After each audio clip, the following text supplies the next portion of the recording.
Good morning and welcome to my kitchen. It's the first episode of a brand new series in partnership with California Prunes. Today we're going to be cooking slow roast belly pork, seasoned with sea salt, fennel seeds, black pepper. It's going to be served up with a wild rice dish that's cooked with ginger beer, California prunes and lovely wild rice. It's going to be delicious. Then we're going to serve it up with a non-alcoholic California prune, ginger beer and mint mojito.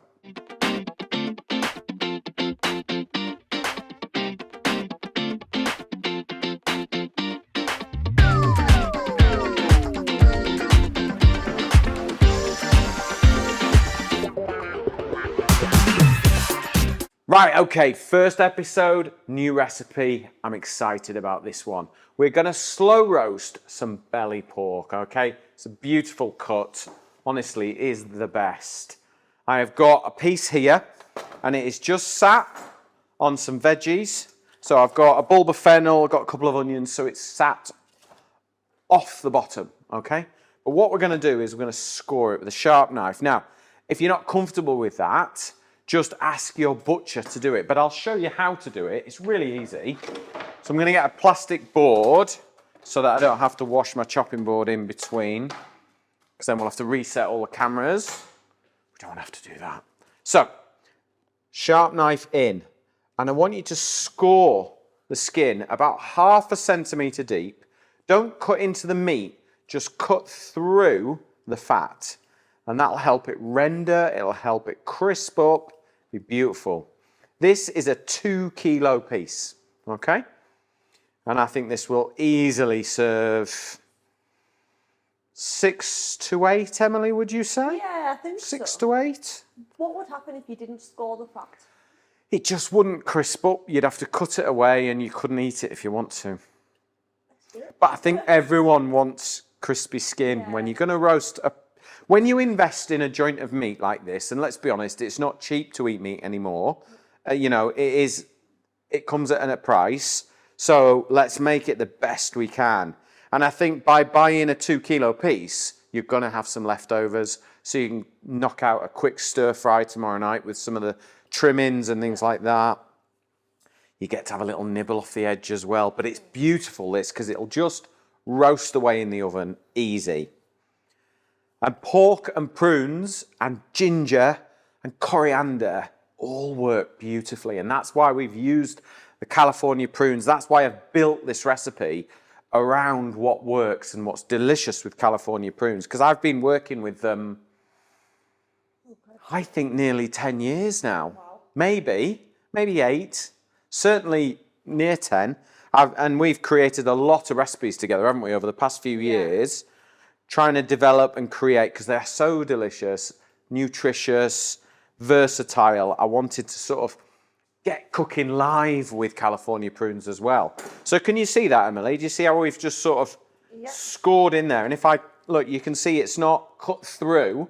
And this belly pork is actually on the bone as well. So it's got the ribs underneath it.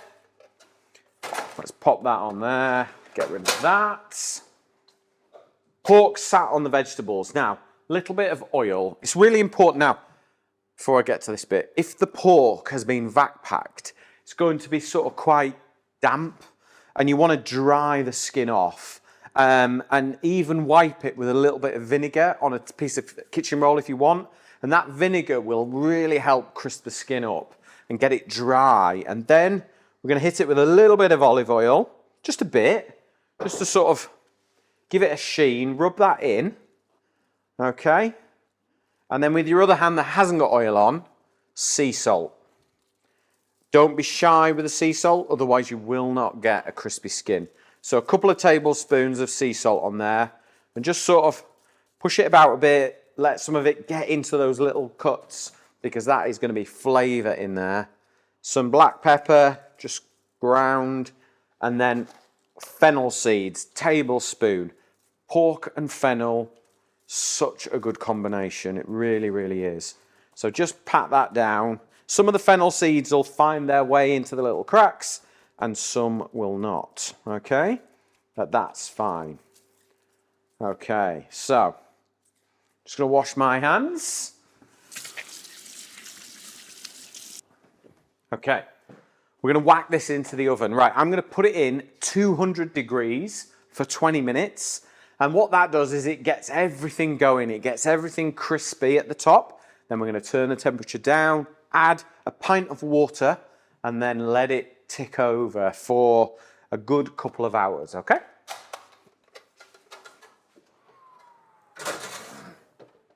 Right, while that is cooking, let's do the rice. But before I do, if you want any of the recipes from this little mini series, and we're going to do 3 parts, 2 recipes per episode, so there's 6 amazing recipes that we're using with California prunes. Emily has created a little ebook, so if you want any of the recipes, just type free book in the comments below on the video. It will then launch into Facebook Messenger.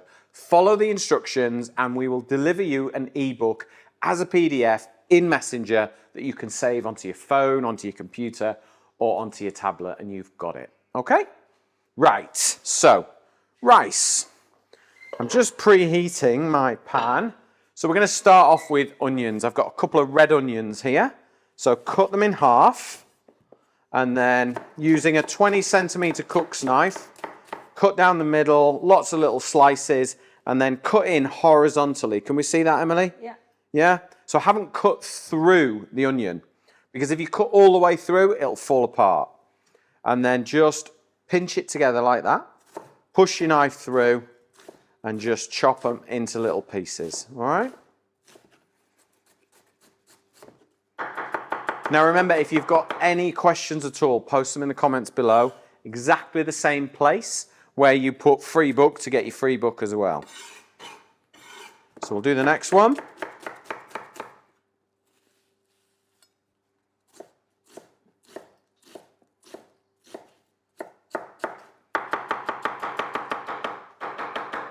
There we go. Right, let's get some oil in the pan. So a tablespoon of olive oil. This is a 4-litre shallow pan. Okay, so it's got a decent surface area. It's not too deep. Be perfect for what we want. And then in with our onions. There we go. Is that back to where it was? A little bit. A little bit that way? No. Yeah. There we go. I like to keep it in the right place for Emily. So, it's very much a team effort, this. The guys are there, keeping an eye on every screen, every angle, to make sure that you guys see what you want to see on the recipe. Not just me banging on about food. Right, let's chop this one as well. Can you use white onion? Yeah, definitely. And to be honest, if I'd have had white, I would have used white. I just had red today, so that's what I had. We've just had a bank holiday, and I went to the supermarket this morning, and literally everything fresh, gone. So we're just waiting for replenishment. So red it was today. Right. Feel like we've had California weather this weekend, haven't you? Yeah. Beautiful weather.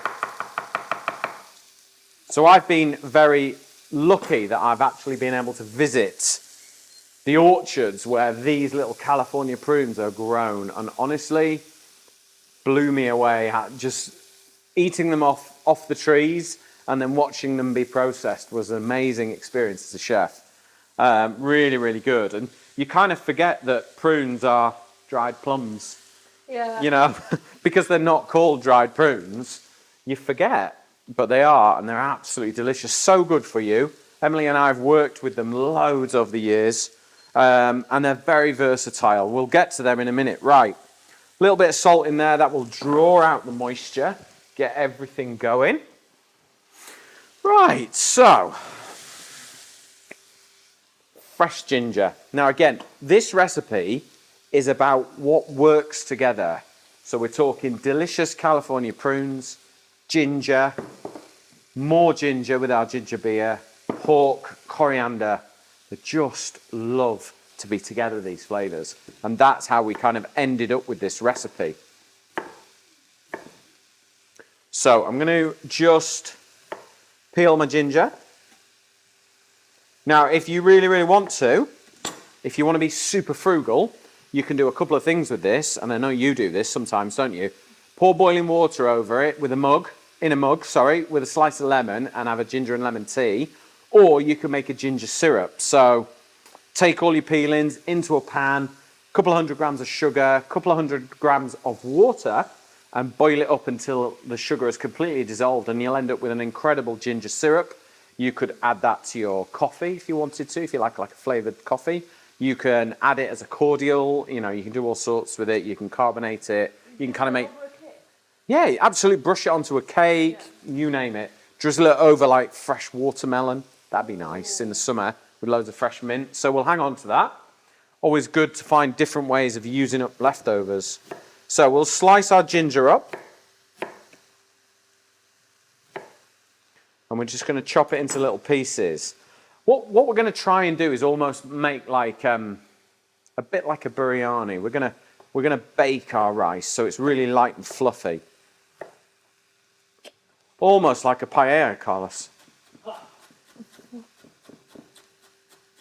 I said almost.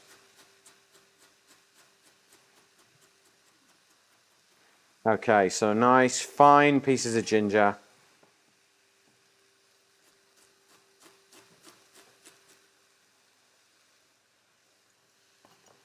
Chopped into little matchsticks and then chop them the next way as well. Okay. There we go. Right, let's get this ginger in. Lovely. Right. Smells lovely. I love ginger. It's kind of clean and fresh and full of flavour. Fresh ginger as well. I use powders in doing certain things. Yeah, yeah. Completely different. It's like a different thing, isn't it? Fresh ginger's fruity. Yeah, I think it's a bit like fresh chili and dried chili. Yeah. It's fruitier, it's fresher, it's more vibrant. It feels better for you, Yeah. I think. Yeah. Right, so I've got 2 rice. This is 100% wild rice, okay? And often in the supermarkets, when you buy wild rice, it's blended of these two. So we've got long grain and we've got wild, okay? Pure wild takes a little bit longer to cook. So we're going to add it in. I've actually got a little bit of the other as well in there somehow. So, in with your wild rice.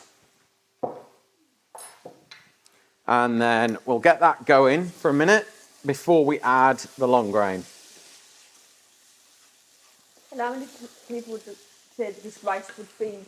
This will definitely feed 6 people. Yeah. Trying to match it up against your pork, it depends on your appetite. I mean, that might feed 8 people, to be honest. It depends. But it's just a really... Emily's shaking her head. No, it's like 6, maybe 4, Yeah. maybe 1. Yeah. So I've tried to match the recipe, but do you know what? If you go to the butcher's and you buy a piece of belly pork that's bigger, use the leftovers up. What I would do is slice it up. I'd sprinkle a little bit of brown sugar and Chinese 5-spice on the leftovers, and I'd whack it under the grill. So you get like Chinese spare ribs, but without the bone, because you only get the... I'm going to do that tomorrow, Emily. Let's get this programme made, and we'll do that tomorrow for lunch. We'll film it, and we'll pop it on our Instagram feed. There you go. Right. Okay, let's get some long grain in there as well. Same amount. But like I say, if you go to the supermarket and it's mixed, just do that. Chuck it in. Do not worry about it. Okay, so we'll mix that together. So let's have a recap. We've got our olive oil in there. We've got onions, salt. We've got fresh ginger diced up. We've got wild rice, 100%, and some long grain rice as well in there. Carlos will put the recipe ingredients down the side, and then all you have to do is type free book into the comments and you will get the recipe. All right? Love it when technology works. Oh, do you remember the old days where we used to have to tell everyone? Yeah. Now we have the technology. Right. Okay, so I'm going to get some moisture into here. We've got a couple more ingredients to add. We have got our beautiful California prunes. Now, dried plums, super good for you. Like little nuggets of sweetness, big injection of fibre, super good for you. What I've learned over the years in working with California prunes is the more fibre you introduce into your cooking, the more nutrients your body will absorb. So I think get the fibre in where you can, and then everything else you benefit from. So I'm just going to chop a couple of times. Not much, because I want these California prunes to sort of sit in the rice, and when you hit it, when you put it in your mouth, you get this big hit of sweetness and a change of texture. It'll be delicious. So that'll do for me. I'm just going to add these into the pan. There we go. I've got some desiccated coconut, which again will work really well with all the flavours. So I'm going to put 4 tablespoons in there. And then in with our ginger beer. All right, we've got liquid to add. Got some vegetable stock and I've got some ginger beer. Fever Tree. We've gone posh this time, haven't we, Emily? Yeah. So in with our ginger beer, any ginger beer you like. If you can't get it, add some ground ginger or more ginger to your vegetable stock. Is there a difference between, you know, like you say the ginger ale and ginger beer, or is it the same thing? I don't think there's a difference. I think it's all the same. Unless somebody tells me different, Yeah. I think it's all the same. So, we're going to get this up to the boil. Okay? And then we're going to put it in the oven because I want it to cook with the pork and I want it to be really light and fluffy. What I don't want to do is keep stirring this and getting all the starch. It's not a risotto. It's like a baked rice dish, okay? So, let's just get the lid on the pan. We'll get that up to temperature. And then it's ready for the oven. Right. Okay, so rice has come up to the boil. It's important you don't put the lid on because when we put it in the oven, we want the water and the liquid to evaporate, okay? So you can see up to the boil now, yeah? All I'm going to do is just grab my coriander, and you see the stalk there, Emily? Yeah. That's what you cook with, all right? Don't cook with the leaf, cook with the stalk. So just shift the elastic band, or as I would call it in Yorkshire, a laggy band. And then just chop, let's move that out of the way. Chop the stalk. I want a couple of tablespoons because we want the flavour to get through, and then we'll finish with freshness. There we go, that'll do. Pop those back in there. So we'll get these in nice and early. So remember, cook with the stalk, finish with the leaf. Let's give that a little stir with my very manly pink spoon. Can I? You like this one, Carlos, don't you? You like pink, don't you? Right. So now it's just simmering, okay? Let's whack this in the oven.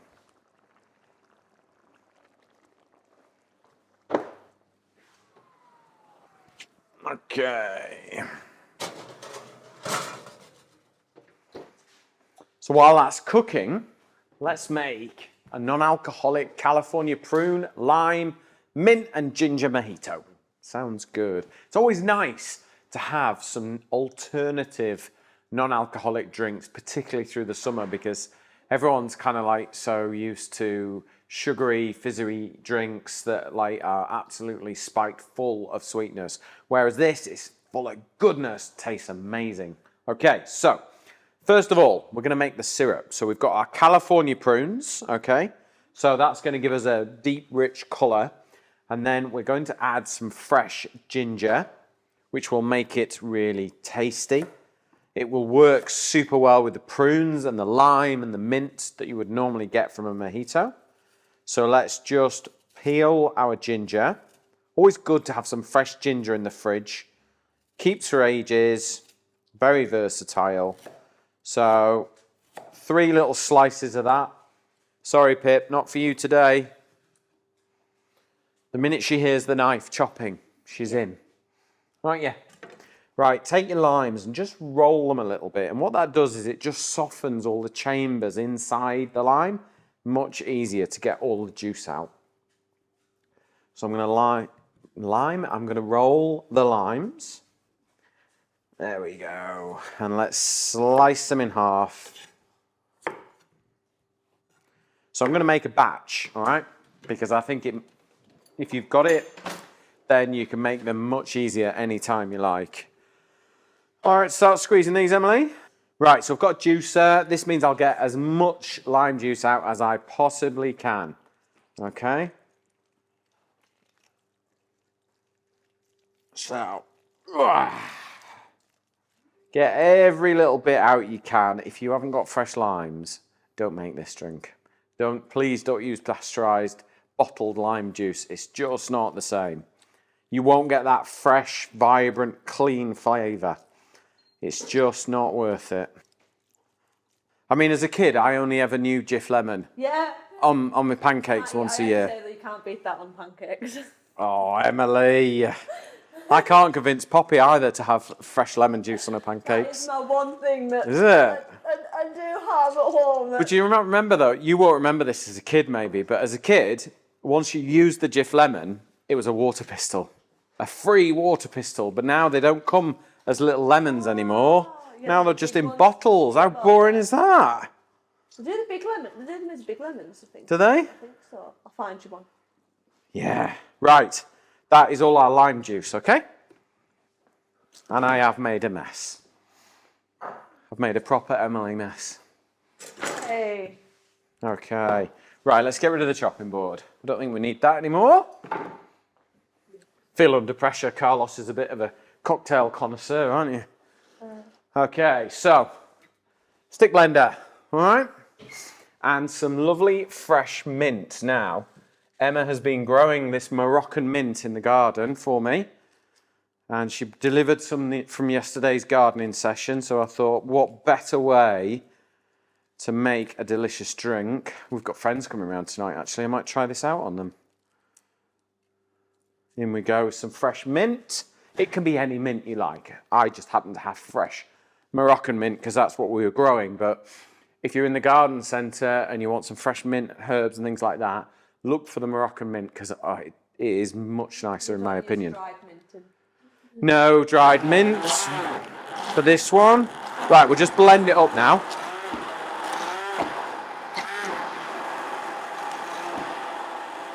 So the idea is to make like a puree, almost like a cordial concentrate. It smells so fresh.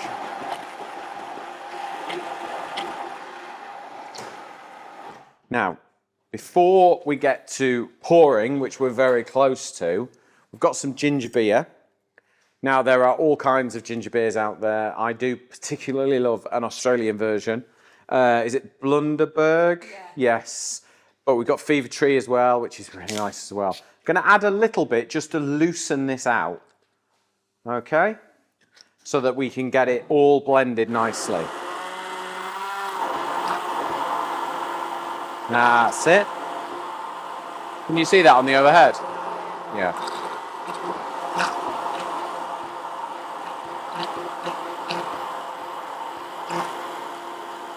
There we go.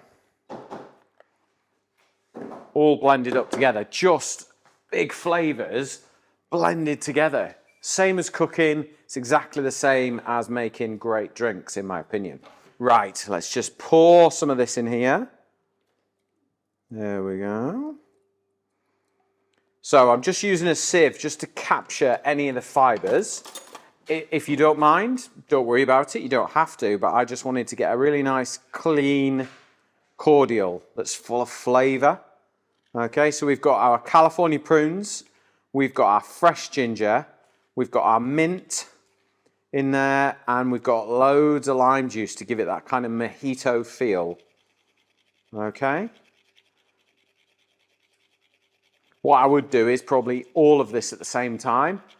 Once it's put through a sieve, it's nice and clean. Put it in a jar or a bottle and keep it in the fridge for when you want one. There we go. Let's just pop that in there for now. And then good sprig of mint, always needed for a nice mojito. There we go. Pop that in and then top it up with our ginger beer.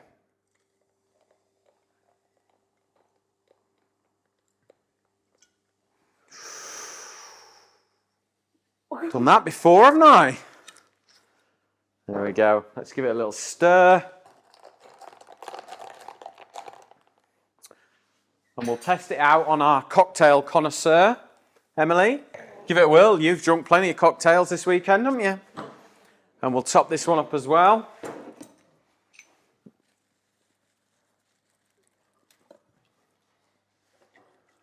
go. Ooh.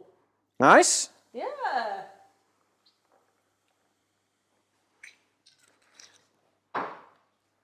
Let's give that a little stir as well. And there you go. And there you go. That's how you make a California prune, lime, ginger, and mint mojito.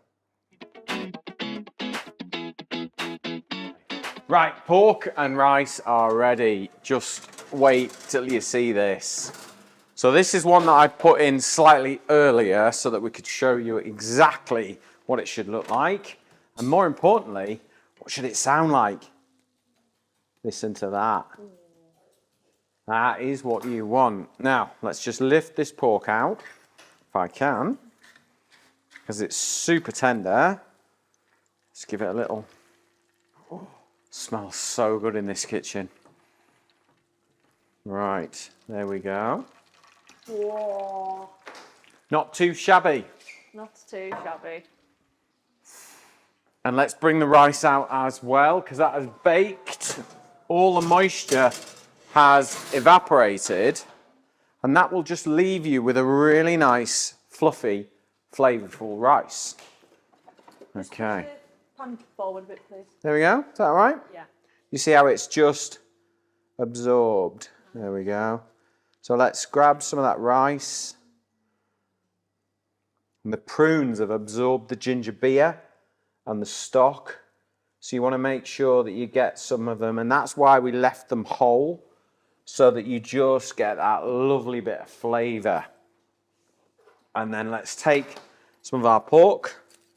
Oh, listen to that. Do you know what I'm going to do? I'm just going to cut a little corner off there for somebody. Can't do that. I don't fancy your chances of you getting to that before I do. I don't know. I'll come on screen for that.